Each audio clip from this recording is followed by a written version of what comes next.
Aujourd'hui, je vais te parler d'un jeu qui est souvent considéré comme un des meilleurs jeux de la PlayStation 2, Jak 3. Est-ce que c'est vraiment une masterclass ou est-ce que c'est juste un jeu qui est en vrai frustrant par moment et c'est la nostalgie qui nous fait kiffer?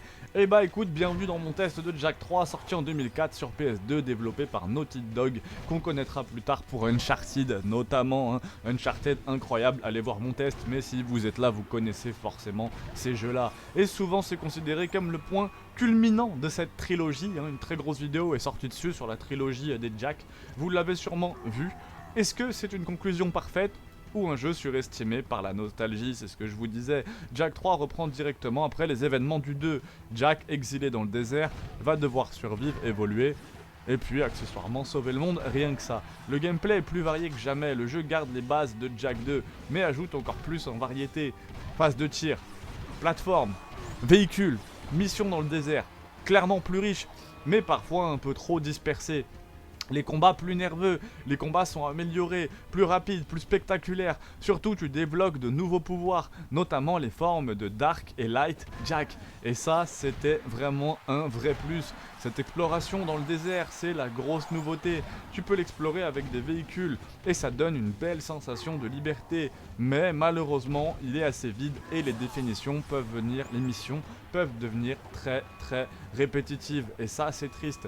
Comme dans Jak 2 justement. Certaines missions sont très frustrantes, difficulté très mal équilibrée, objectif peu clair, ça peut vite énerver. Visuellement par contre, une masterclass PS2, impressionnant, fluide, détaillé, effet réussi, on est clairement sur un des plus beaux jeux de la PS2. Et la bande son qui est excellente, qui renforce le côté épique, l'univers toujours aussi réussi, cette histoire qui conclut bien la trilogie, révélation intéressante, une vraie montée en puissance et certains passages qui vont un petit peu vite, et qui font peut-être un petit peu vide. Et les défauts, mission frustrante, dessert parfois vide, le désert, et les gameplays un peu dispersés, difficulté inégale.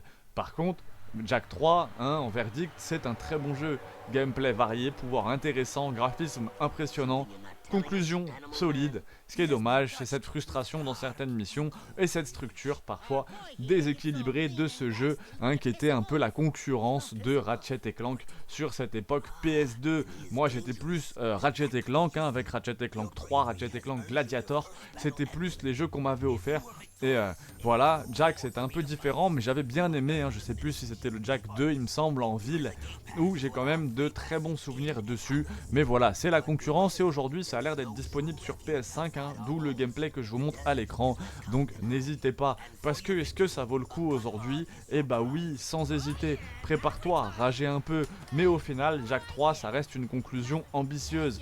Pas parfaite, mais clairement mémorable. Et toi, est-ce que c'est comme beaucoup ton préféré de la trilogie? Dis-le moi en commentaire, like, abonne-toi et on se retrouve pour le prochain test.